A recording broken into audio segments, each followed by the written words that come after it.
നമസ്കാരം. പീഡന കേസുകളിൽ ജാമ്യം ലഭിച്ച പുറത്തിറങ്ങിയ രാഹുൽ മാങ്കൂട്ടത്തിൽ MLA 24 ന്യൂസ് ചാനലിന് നൽകിയ അഭിമുഖം കേരള രാഷ്ട്രീയത്തിലും നിയമവൃത്തങ്ങളിലുമൊക്കെ തന്നെ വലിയ ചർച്ചകൾക്കാണ് ഇപ്പോൾ വഴിവെച്ചിരിക്കുന്നത്.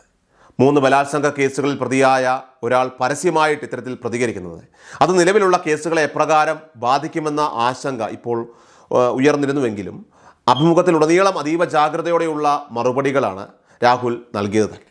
അതായത് ഇവിടെ ഈ കേസിലെ കൃത്യമായിട്ടുള്ള മെറിറ്റുകളിലേക്കോ അല്ലെങ്കിൽ തെളിവുകളിലേക്കോ കടക്കാതെ തന്നെ താൻ നിരപരാധിയാണെന്നും ഈ കേസുകൾ രാഷ്ട്രീയ പ്രേരിതമാണെന്നും സ്ഥാപിക്കാനാണ് മാങ്കൂട്ടം ശ്രമിച്ചത്.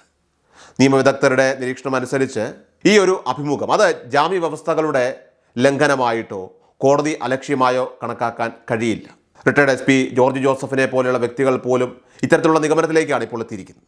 പ്രോസിക്യൂഷൻ തെളിയിക്കേണ്ട കാര്യങ്ങളിൽ പ്രതിഭാഗം മുൻകൂട്ടി മറുപടി പറയേണ്ടതില്ലെന്ന കൃത്യമായിട്ടുള്ള നിയമോപദേശം രാഹുലിന് ഇതിനോടകം ലഭിച്ചിട്ടുണ്ടെന്ന് അദ്ദേഹത്തിൻ്റെ വാക്കുകളിൽ നിന്ന് തന്നെ വ്യക്തമാണ്. അതിജീവിതമാരുടെ മൊഴികളിലെ വിശ്വാസ്യതയെയും അതുപോലെ തന്നെ കേസ് രജിസ്റ്റർ ചെയ്ത രീതിയെയും ചോദ്യം ചെയ്യുന്ന നിലപാടാണ് രാഹുൽ സ്വീകരിച്ചിരിക്കുന്നത്. സാധാരണഗതിയിൽ ഒരു പീഡന കേസിൽ പോലീസ് പിന്തുടരേണ്ട നടപടിക്രമങ്ങൾ അത് ഈ കേസിൽ ഉണ്ടായിട്ടില്ലെന്നും മൊഴികളിൽ വൈരുദ്ധ്യമുണ്ടെന്ന് അദ്ദേഹത്തെ അനുകൂലിക്കുന്നവർ പോലും വാദിക്കുന്നു. ഉഭയസമ്മതപ്രകാരമുള്ള ബന്ധങ്ങളെ പീഡനമായിട്ട് വ്യാഖ്യാനിക്കാനുള്ള ബോധപൂർവമായിട്ടുള്ള ശ്രമമാണ് ഇവിടെ നടക്കുന്നതെന്നും രാഹുൽ ആവർത്തിച്ച് പറയുന്നു. അതായത് ഇവിടെ ഈ പരാതിക്കാരെ അവരെ വ്യക്തിപരമായി അധിക്ഷേപിക്കാതെ തന്നെ ഈ കേസിലെ നിയമപരമായിട്ടുള്ള പൊള്ളത്തരങ്ങളൊക്കെ തന്നെ തുറന്നു കാട്ടാനാണ് മാങ്കൂട്ടം ശ്രമിച്ചത്. ഈ കേസുകൾ കോടതിയിലെത്തുമ്പോൾ തീർച്ചയായിട്ടും അവിടെ വലിയ വെല്ലുവിളികൾ പ്രോസിക്യൂഷൻ സംബന്ധിച്ച് അവർക്ക് നേരിടേണ്ടതായിട്ട് വരും. നിലവിൽ ഇപ്പോൾ ഹാജരാക്കിയിരിക്കുന്ന തെളിവുകളാകട്ടെ ശിക്ഷാവിധിയിലേക്ക് നയിക്കാൻ പര്യാപ്തമല്ലെന്നുമാണ് രാഹുലുമായി ബന്ധപ്പെട്ട വൃത്തങ്ങൾ ഇപ്പോൾ അവകാശപ്പെടുന്നത്. അതുപോലെ പുതിയ കേസുകൾ ഇനി വരാനുള്ള സാധ്യതയെക്കുറിച്ചുള്ള ചോദ്യങ്ങളോടെ വളരെ തന്ത്രപരമായിട്ടുള്ള മറുപടിയാണ് രാഹുൽ നൽകിയത് തന്നെ. പരാതിക്കാർക്കെതിരെ കൂടുതൽ വെളിപ്പെടുത്തലുകൾ നടത്താൻ രാഹുലിനൊപ്പമുള്ളവർ തയ്യാറെടുക്കുന്നതായിട്ടാണ് ഇപ്പോൾ സൂചന.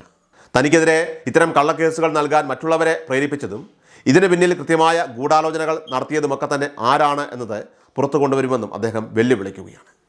ഈ നീക്കം അത് പുതിയ പരാതികൾ വരുന്നത് തടയാനുള്ള ഒരു മുൻകൂർ പ്രതിരോധമാണെന്നും ഇവിടെ വിലയിരുത്തപ്പെടുന്നുണ്ട്. ഏതായാലും ഇത്തരം കള്ളക്കേസുകൾ നൽകുന്നവർ അത് ഭാവിയിൽ തീർച്ചയായിട്ടും അവർക്ക് കോടതിയുടെ നിയമ നടപടികൾ നേരിടേണ്ടി വരുമെന്ന കർശനമായ വാണിംഗാണ് ഇവിടെ രാഹുൽ ഈ ഒരു അഭിമുഖത്തിലൂടെ ഇപ്പോൾ നൽകിയിരിക്കുന്നത്.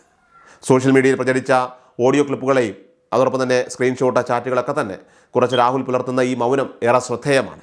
അതായത് ഇത് തൻ്റേതാണോ അല്ലയോ എന്ന് കൃത്യമായി സ്ഥിരീകരിക്കാനോ അല്ലെങ്കിൽ നിഷേധിക്കാനോ അദ്ദേഹം ഇവിടെ തയ്യാറായിട്ടില്ല.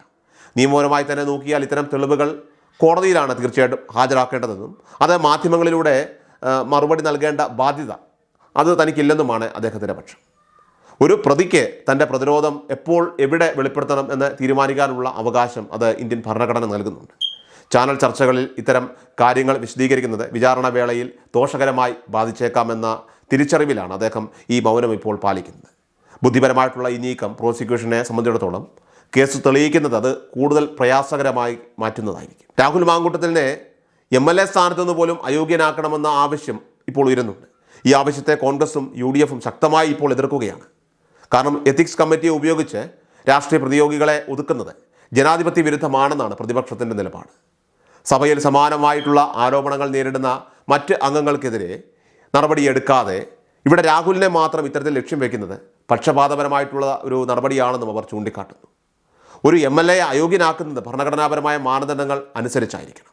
അല്ലാത്ത പക്ഷം അത്തരം തീരുമാനങ്ങൾ അത് കോടതിയിൽ തീർച്ചയായിട്ടും ചോദ്യം ചെയ്യപ്പെടും. KPCC എടുത്തേക്കാവുന്ന അച്ചടക്ക നടപടികൾ പോലും പാർട്ടിക്കുള്ളിൽ അത് വലിയ രീതിയിലുള്ള ഭിന്നതകൾക്ക് പോലും കാരണമായേക്കാം എന്നും ഇവിടെ കോൺഗ്രസ് നേതൃത്വം ഭയപ്പെടുന്നുണ്ട്. മാത്രമല്ല ഈ കേസിൽ പ്രേരണ നൽകിയ ഒരാൾ ഉണ്ടെന്ന രാഹുലിൻ്റെ സുഹൃത്ത് ഫെനി നൈനാൻ്റെ വെളിപ്പെടുത്തൽ കൂടി ഇവിടെ നിർണായകമായി മാറുന്നു.